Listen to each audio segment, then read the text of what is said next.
भारत का सामान्य परिचय कंप्लीट हो चुका है। आज से भारत के भौतिक प्रदेश पढ़ाएंगे, लेकिन एक चीज़ बची हुई है जो आपसे ही पूछूंगा और फिर कंप्लीट कराया जाएगा। तो केवल भारत की राजधानी बची हुई है, उनको एक बार आपसे रिवाइज करके फिर भारत के भौतिक स्वरूप पढ़ाएंगे आज।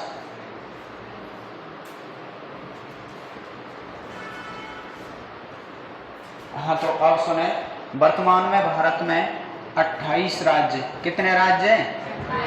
28 राज्य हैं और 8 केंद्र शासित प्रदेश हैं। तो अभी शुरू करते हैं। सबसे पहले मैं शुरुआत करता हूँ अपने जम्मू कश्मीर की। केंद्र शासित प्रदेश है, तो बताइए जम्मू कश्मीर की राजधानी क्या है? क्या है? श्रीनगर। किसी ने याद नहीं की? हाँ, बहुत अच्छे। तो सभी मेरे साथ सुने भाई एक बार। जिनको लिखना है वो लिख सकते हैं, लेकिन फास्ट है। मैं भारत के भौतिक स्वरूप ही पढ़ाऊंगा। अब सुनिए, मैं उत्तर से ही शुरुआत करता हूँ।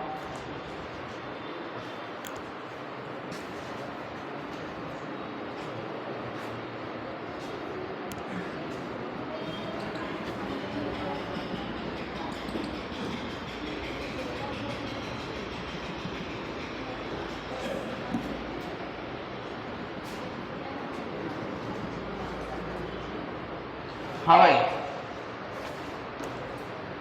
तो अपने भारत में वर्तमान में 28 राज्य और 8 केंद्र शासित प्रदेश हैं। कितने राज्य भारत में? 28 राज्य। और कितने केंद्र शासित प्रदेश हैं? 8। अब शुरुआत करते हैं। तो देखिए, सबसे पहले अपना लद्दाख केंद्र शासित प्रदेश है। कौन सा प्रदेश है? केंद्र शासित प्रदेश है। और लद्दाख की राजधानी है लेह। क्या राजधानी है? लेह। उसके बाद दूसरा केंद्र शासित प्रदेश अपना जम्मू कश्मीर। और जम्मू कश्मीर की राजधानी क्या है? श्रीनगर। और जम्मू की 2 राजधानियां हैं, एक तो जम्मू और दूसरी श्रीनगर। क्योंकि जब गर्मियों के टाइम में राजधानी तो श्रीनगर होती है, बाकी अपनी जम्मू होती है सर्दियों के दिनों में। तो कारण ये, क्योंकि श्रीनगर का तापमान सर्दियों के दिनों में माइनस में चला जाता है, इसलिए वहाँ प्रशासनिक मुख्यालय चलाना कठिनाई होती है। क्योंकि मौसम की मार होती है, तापमान भी 20 से 30 डिग्री तक माइनस जाता है, बर्फबारी होती है बहुत तेज। इस कारण वहाँ प्रशासनिक कार्य हो नहीं पाते, इसलिए जम्मू राजधानी रखी जाती है फिर 4 महीना या 3 महीना के लिए। इसके बाद आते हैं राजस्थान, और राजस्थान की राजधानी जयपुर। इसके बाद आते हैं गुजरात। गुजरात की राजधानी गांधीनगर। इसके बाद आते हैं अपना यहाँ केंद्र शासित प्रदेश है जिसका नाम है यानी दमन दीव और दादरा नागर हवेली। पहले तो केवल दमनदीप था, और दमनदीप के टाइम में इसकी राजधानी सिलवासा थी। क्या थी? सिलवासा राजधानी थी। लेकिन वर्तमान में 26 जनवरी 2020 से दमनदीप और दादरा नागर हवेली दोनों को मिला दिया गया। तब से राजधानी क्या है? दमन राजधानी है। क्या राजधानी है? दमन राजधानी। क्लियर है ना? आवाज लास्ट तक आ रही है ना? क्या है राजधानी? दमन राजधानी है। इसके बाद आते हैं महाराष्ट्र। महाराष्ट्र की क्या है? मुंबई। मुंबई राजधानी महाराष्ट्र की। इसके बाद आते हैं गोवा, और गोवा की राजधानी पणजी। इसके बाद आते हैं साहब कर्नाटका, और कर्नाटका की राजधानी बेंगलुरु। इसके बाद आते हैं केरल, और केरल की राजधानी तिरुवनंतपुरम। मेरे साथ बोलो, धन्यवाद। तिरुवनंतपुरम केरला की राजधानी। इसके बाद तमिलनाडु। तमिलनाडु की राजधानी क्या है? चेन्नई। क्या है राजधानी? चेन्नई। इसके बाद ऊपर चलते हैं आंध्र प्रदेश, और आंध्र प्रदेश की राजधानी हैदराबाद। इसके बाद मध्य में अपना तेलंगाना। कौन सा राज्य है? तेलंगाना। और तेलंगाना की क्या है? अमरावती या हैदराबाद? क्या है? अमरावती। इसके बाद आगे चलते हैं ओडिशा, और ओडिशा की राजधानी भुवनेश्वर। इसके बाद मध्य में मध्य प्रदेश, और मध्य प्रदेश की राजधानी, मध्य प्रदेश की राजधानी भोपाल। क्या है भाई? भोपाल। इसके बाद ऊपर चलते हैं पश्चिम बंगाल, और पश्चिम बंगाल की राजधानी कोलकाता। क्या है? कोलकाता। इसके बाद हम चलते हैं साहब अपने यहाँ और पंजाब, पंजाब की राजधानी चंडीगढ़। इसके बाद आते हैं हरियाणा, और हरियाणा की राजधानी चंडीगढ़। इसके बाद आते हैं उत्तर प्रदेश, और अपने उत्तर प्रदेश की राजधानी लखनऊ। क्या है? लखनऊ। इसके बाद चलते हैं साहब अपने यहाँ, और यहाँ है अपना उत्तराखंड, और उत्तराखंड की राजधानी देहरादून। इसके बाद आगे चलते हैं सिक्किम, और सिक्किम की राजधानी, धन्यवाद सभी क्लास समझ लिया ना, सिक्किम की राजधानी गंगटोक। क्या है? गंगटोक। इसके बाद आते हैं यहाँ त्रिपुरा, और त्रिपुरा की राजधानी अगरतला। इसके बाद है मिजोरम, और मिजोरम की राजधानी आइजोल। क्या है भाई? आइजोल। इसके बाद ऊपर चलते हैं अरुणाचल प्रदेश, और अरुणाचल प्रदेश की राजधानी ईटानगर। क्या है? ईटानगर। इसके बाद नागालैंड, कोहिमा। इसके बाद मणिपुर, मणिपुर की है इम्फाल। क्या है? इम्फाल राजधानी है। ऐसे करके अपने भारत के राज्यों की राजधानियां। इसके बाद जैसे भारत के बंगाल की खाड़ी में अंडमान निकोबार द्वीप समूह, अंडमान निकोबार द्वीप समूह की है पोर्ट ब्लेयर। क्या है? Port Blair. इसके बाद भारत के पश्चिम में और अरब सागर, और अरब सागर में लक्षद्वीप, और लक्षद्वीप की राजधानी कवारती। क्या है? कवारती लक्षद्वीप की राजधानी है। इसके बाद दिल्ली, दिल्ली की राजधानी न्यू दिल्ली। इसके बाद हाँ इनकी लिख दो। इसके बाद चंडीगढ़, चंडीगढ़ की खुद की राजधानी चंडीगढ़ है। इसके बाद यहाँ पुडुचेरी, पुडुचेरी जिसको पहले पांडिचेरी कहते थे। ये पुडुचेरी एकमात्र ऐसा केंद्र शासित प्रदेश है जो भारत के दोनों तटों पर है भाई। कैसे तट पर है? दोनों तटों पर है। और इसकी खुद की राजधानी क्या है? पुडुचेरी है। एक तो यहाँ पड़ता है कराईकाल, कराईकाल, यह कराईकाल पड़ता है तमिलनाडु में, और किसका हिस्सा है? पांडिचेरी या पुडुचेरी का। इसके बाद इस पश्चिमी तट पर पड़ता है केरल में माहे। क्या पड़ता है? माहे। ये डिस्ट्रिक्ट है अपनी पांडिचेरी की। और एक पड़ता है यनम, और यनम है आंध्र प्रदेश में। तो तीन जिले हैं पुडुचेरी के। यनम आंध्र प्रदेश में आता है, कराईकाल तमिलनाडु में आता है, और माहे केरल में आता है। और दोनों तटों पर भारत का एकमात्र केंद्र शासित प्रदेश है जो दोनों तटों पर है। इसके बाद सुनो आप,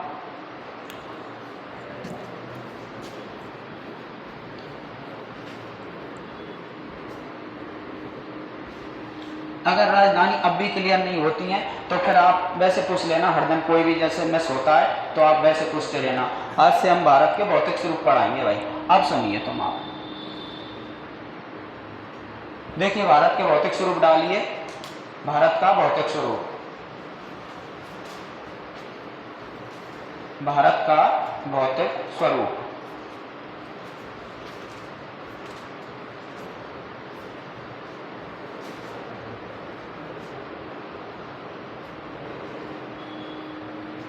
डालिए सबने।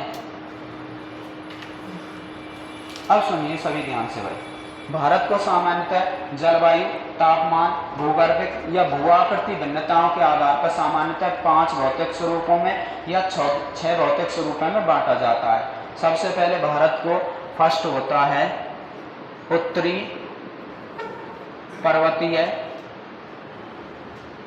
पर्वतीय प्रदेश, पहला भौतिक स्वरूप है, या इसे बोलते हैं हिमालय पर्वतमाला। क्या बोलते हैं? हिमालय पर्वतमाला भारत का पहला भौतिक स्वरूप है। इसके बाद उत्तर का विशाल मैदान। दूसरा प्रदेश कौन सा है? उत्तर का विशाल मैदान, भारत का दूसरा भौतिक प्रदेश।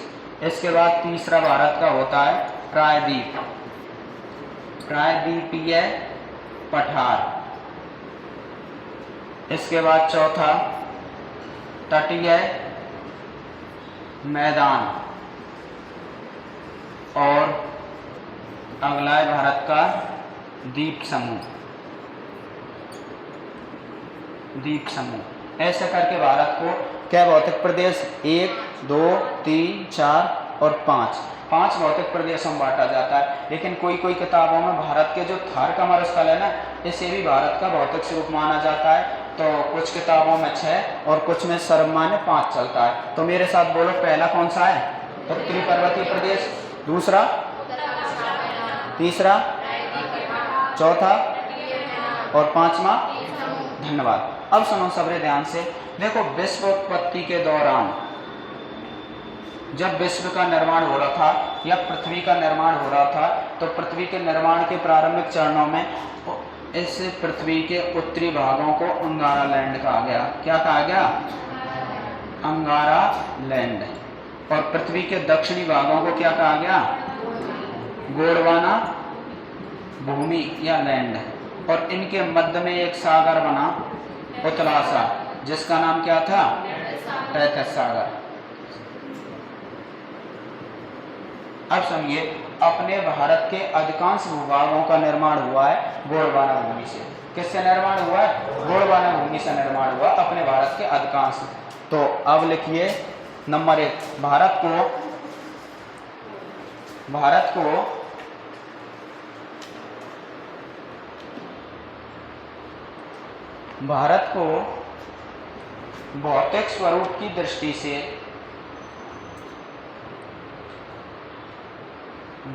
को भौतिक स्वरूप की दृष्टि से पांच भागों में बांटा जाता है। भारत को भौतिक स्वरूप की दृष्टि से 5 भागों में बांटा जाता है। कितने भाग है भाई? 5 भाग। क्रम से लिखिए ना। हाँ, लिखिए।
हाँ, लिख लिए सबने?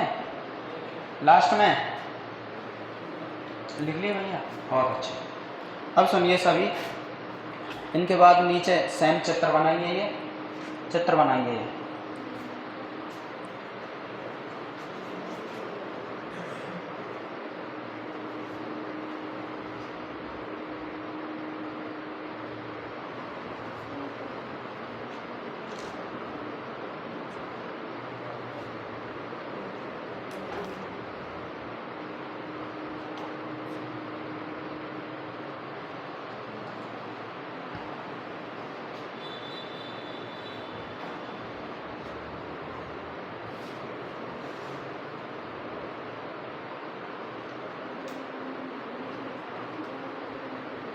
बना लिया भाई सबने?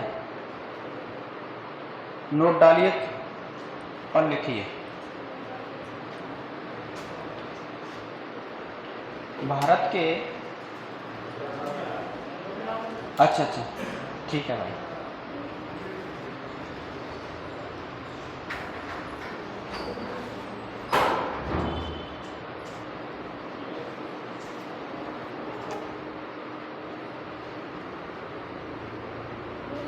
अब बोले भाई, लिखिए। भारत के अधिकांश भू आकृतियों का निर्माण अधिकांश भू आकृतियों का निर्माण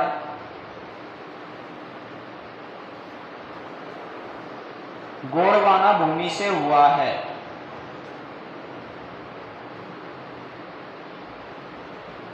गोंडवाना भूमि से हुआ है।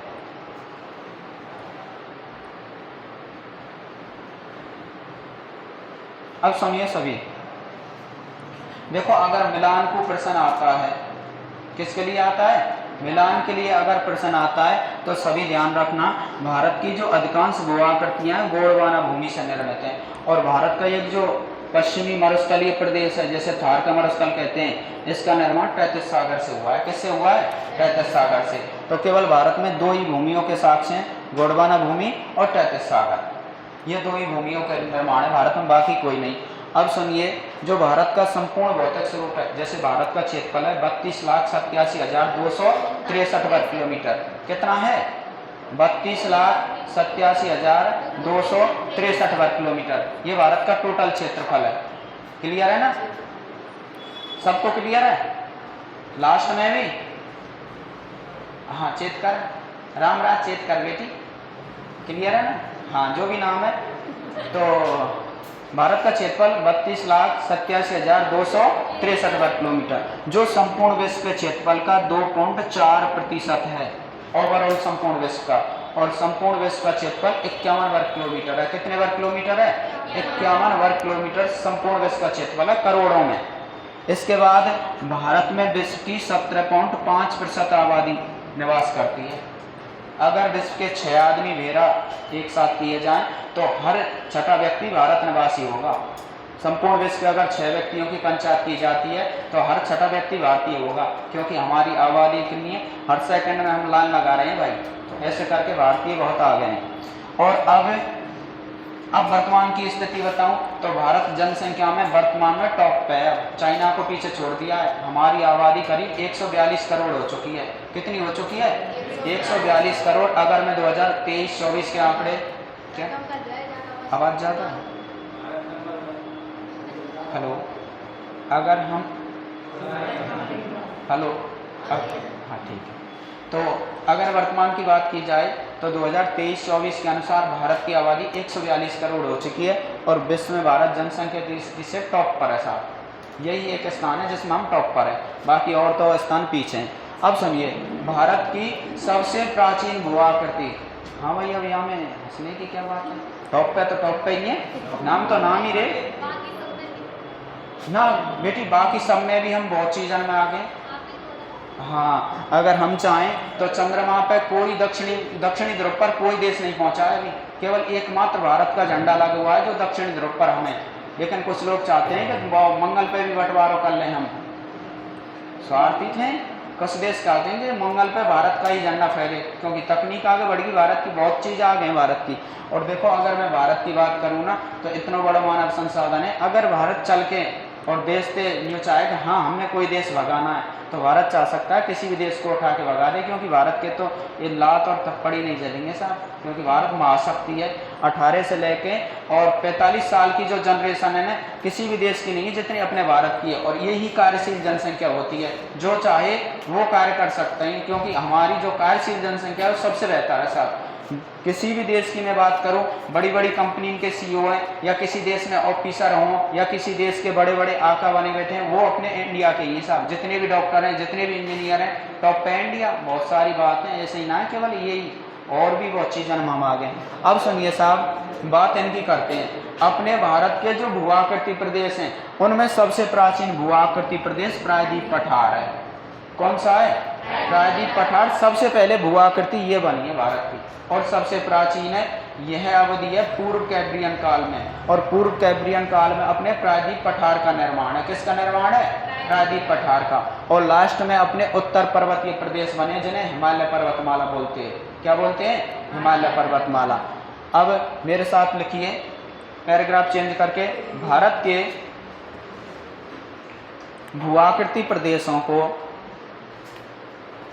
भारत के भू-आकृति प्रदेशों को उच्चावच के अनुसार भारत के भूआकृति प्रदेशों को उच्चावच के अनुसार, बोर्ड पर लिखो भाई,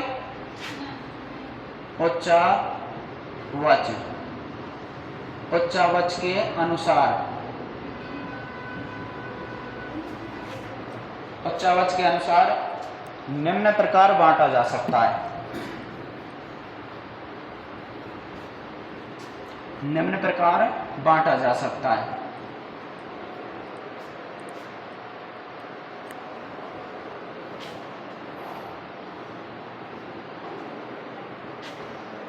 यहाँ तक हेडिंग डाली सबने। अब सुनिए केवल, बेटी पेन नीचे रख। हाँ हाँ आप ही, अरे मुन्नी नीचे। हाँ बहुत अच्छे भाई, ऐसे थोड़ी हम 2-4 पेन बहुत पहले खा चुके हैं, कक्षा 3 में, 4 में, 5 में खा लिए, अब छोड़ो, जरूरी है ना। हाँ देखिए, भारत के जो भूआकृति प्रदेश हैं, इन भारत के भूआकृति प्रदेशों में सबसे पहले होते हैं पर्वत। और भारत के संपूर्ण जो क्षेत्रफल है ना भारत का क्षेत्रफल है 32,87,263 वर्ग किलोमीटर। ये भारत का क्षेत्रफल है भाई। और भारत का क्षेत्रफल संपूर्ण विश्व क्षेत्रफल का 2.4% है। कितना प्रतिशत है? 2.4% है भारत का क्षेत्रफल संपूर्ण विश्व क्षेत्रफल का। ओवरऑल ब्रह्मांड का जो क्षेत्रफल है 51 करोड़ वर्ग किलोमीटर के 2-4% है। अब इस क्षेत्रफल के भारत में जो पर्वत हैं वो 10.5% भाग पर पर्वत हैं इस क्षेत्रफल के। इसके बाद भारत में पहाड़ियाँ हैं, इसके बाद पहाड़, और पहाड़ों का क्षेत्रफल है भारत के जैसे 18.6% भाग पर भारत के पर पहाड़ हैं। इसके बाद भारत के और 27.7% भाग पर पठार हैं। इसके बाद भारत के 43% भूभाग पर मैदानों का विस्तार है। किसका विस्तार है? मैदानों का। तो ऐसे करके अगर मैं भारत की ओवरऑल बात की जाए तो भारत के अधिकांश भागों पर मैदान भूमि का विस्तार पाया जाता है। तो मेरे साथ लिखिए, भारत का कुल क्षेत्रफल, भारत का कुल क्षेत्रफल 32,87,000, भारत का कुल क्षेत्रफल 32,87,263 वर्ग किलोमीटर, 32,87,263 वर्ग किलोमीटर। पैराग्राफ चेंज कीजिए। भारत के 10.5% भाग पर पर्वत, भारत के 10.5% भाग पर पर्वत, 18.6% भाग पर पहाड़, 18.6% भाग पर पहाड़ या पहाड़ियाँ, 27.7% भाग पर पठारों का विस्तार,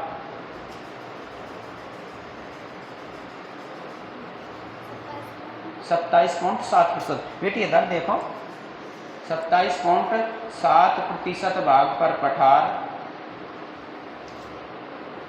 और 43% भाग पर मैदानों का विस्तार है। 43% भाग पर मैदानों का विस्तार है।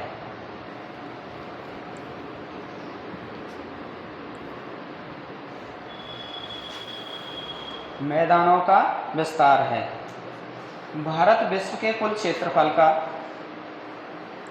भारत विश्व के कुल क्षेत्रफल का भारत विश्व के कुल क्षेत्रफल का, भारत विश्व के कुल क्षेत्रफल का 2.4% भाग रखता है। 2.4% भाग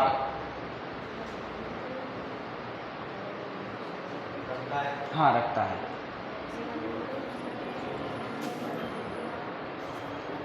लिखा सबने यहाँ तक? अच्छा, बहुत अच्छा, धन्यवाद। अच्छा, एक शब्द बोल दिया मैंने, सलांग। हाँ सलांग, पीछे लिखने दो। हाँ बहुत अच्छे, संपर्क सीधा जारी। तो बताइए सलांग क्या है भाई? शिलांग क्या चीज़ है? किसी राज्य की राजधानी है भारत के की? या शिलोंग बोलो आपकी भाषा में। हाँ बेटी बताइए। मेघालय या मणिपुर? मणिपुर। अरे बेटी खूब रोकेंगे, केस बनने से तक रोकेंगे, बताओ आप। मणिपुर। एक मिनट, अरे एक मिनट आप रुको। हाँ भाई, भैया जी ने पूछा दो, शिलोंग किसकी राजधानी है? शिलोंग किसकी राजधानी है? भारत के राज्य की किसी की राजधानी है भाई। मैं ऐसे ही कंफर्म कराता रहूँगा जो चीज़ मैं छोड़ता हूँ, क्योंकि ये बेस में चलता है। लेकिन मैंने, चलो आप छठी 8वीं के बच्चे नहीं हैं, ग्रेजुएशन पास आउट हैं, तो राजधानी आप झट से 1-2 दिन में याद कर लोगे। हाँ मिस्टर, क्या नाम? प्रीति। शिलोंग किसकी राजधानी है? बहुत अच्छा, धन्यवाद। तो सभी ध्यान रखना भाई, जो शिलोंग है या शिलांग है, ये मेघालय राज्य की राजधानी किसकी है बेटी? मेघालय की। जब कन्फर्म आदत फिर क्यों डगमगाएं? अगर मैं यूँ कहता राजस्थान तो आप राजस्थान पे यस करती, ऐसा नहीं है। कन्फर्म है, कन्फर्म रहे हो, बैक फुट पे क्यों आना? आगे देखो साहब, अब भारत के सामान्यतः 5 भौतिक स्वरूप है। कितने भौतिक स्वरूप हैं? 5 भौतिक स्वरूप। अब सभी सुनिए,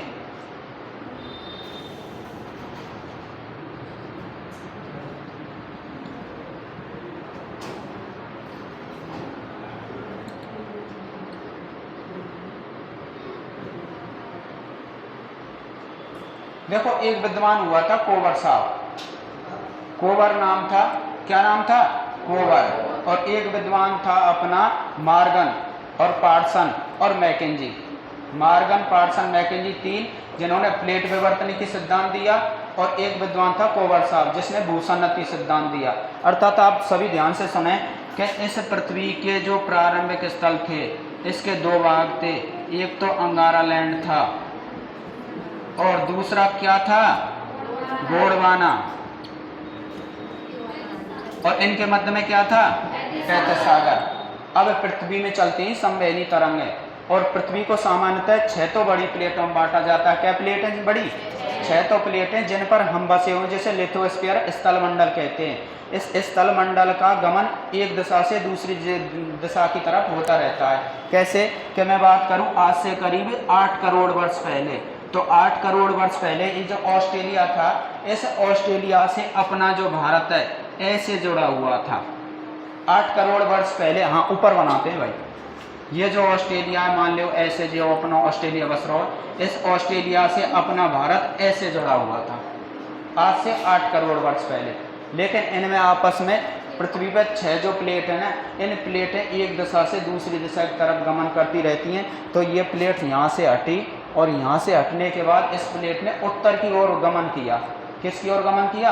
उत्तर की ओर। और उत्तर में एक बड़ा सा महाद्वीप था, जिसे हम यूरेशिया महाद्वीप बोलते हैं। क्या बोलते हैं?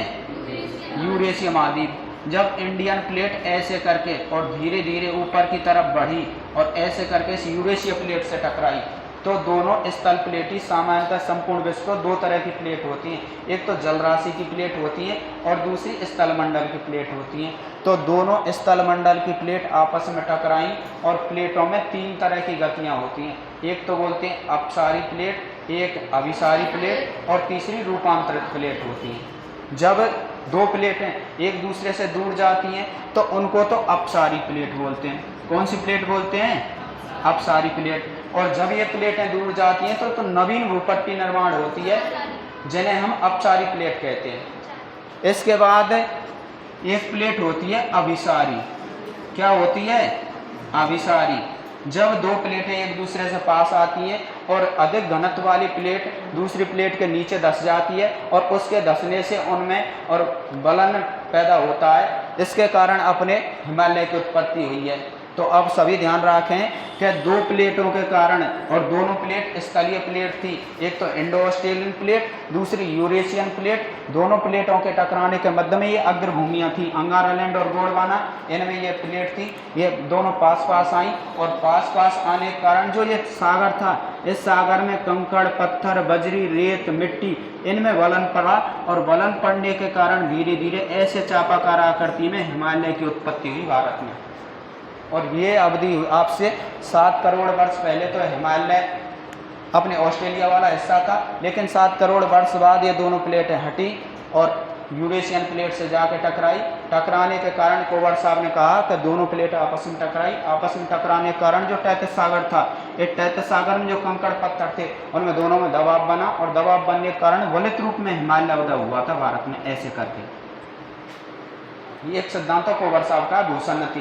भूसन्नति कहते हैं उथले हुए, छिछले हुए, कम गहरे सागरों को। ये तो कोवर साहब का सिद्धांत है हिमालय उत्पत्ति का। और दूसरा प्लेट विवर्तन की, जो मॉर्गन साहब ने दिया है। तो सबसे पहले डालिए हम उत्तर पर्वतीय हिमालय की उत्पत्ति। नंबर 1 पॉइंट डालिए उत्तरी पर्वतीय प्रदेश, उत्तरी पर्वतीय प्रदेश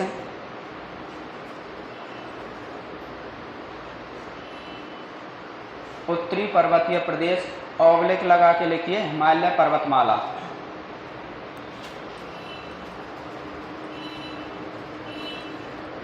हिमालय पर्वतमाला डैश लगा के लिखिए। यह भारत के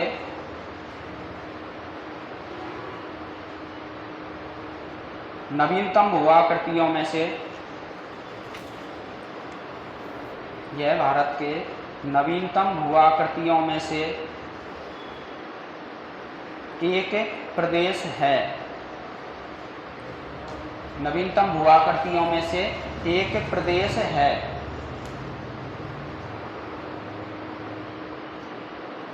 इसका क्षेत्रफल, इसका क्षेत्रफल 5 लाख वर्ग किलोमीटर है। इसका क्षेत्रफल 5 लाख वर्ग किलोमीटर है। यह भारत में पूर्व से पश्चिम की ओर, पूर्व से पश्चिम की ओर चापाकार रूप में, चाप आकार रूप में या चापाकार रूप में, यह भारत में चापाकार रूप में 2500 किलोमीटर दूरी तक, 2500 किलोमीटर की लंबाई तक फैला हुआ है। 2500 किलोमीटर की लंबाई तक फैला हुआ है।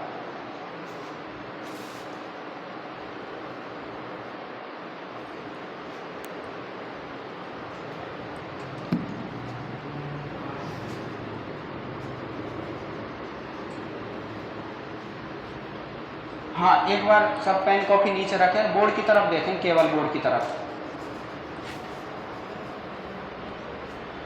हाँ, सबने रख दी, बहुत अच्छे। अब देखिए साहब सीधे, केवल ध्यान से सुनना है। देखो हिमालय की अपने की उत्पत्ति यहाँ से, यहाँ नंगा पर्वत है, नंगा पर्वत, और नंगा पर्वत की ऊंचाई है 81-26 मीटर, यानी बहुत ऊंचे ऊंचे पर्वत हैं। जब कभी हम उत्तराखंड, हिमाचल प्रदेश और जम्मू कश्मीर जाएंगे, देखते हैं बादल नीचे से बरसात करते हैं और हम बादलों के ऊपर हैं। कभी फिल्मों में सीन, जो फिल्म देखते हैं ना कि बादल नीचे रह गए, हम यहाँ तक हैं और बरसात नीचे हो रही है, तो वहीं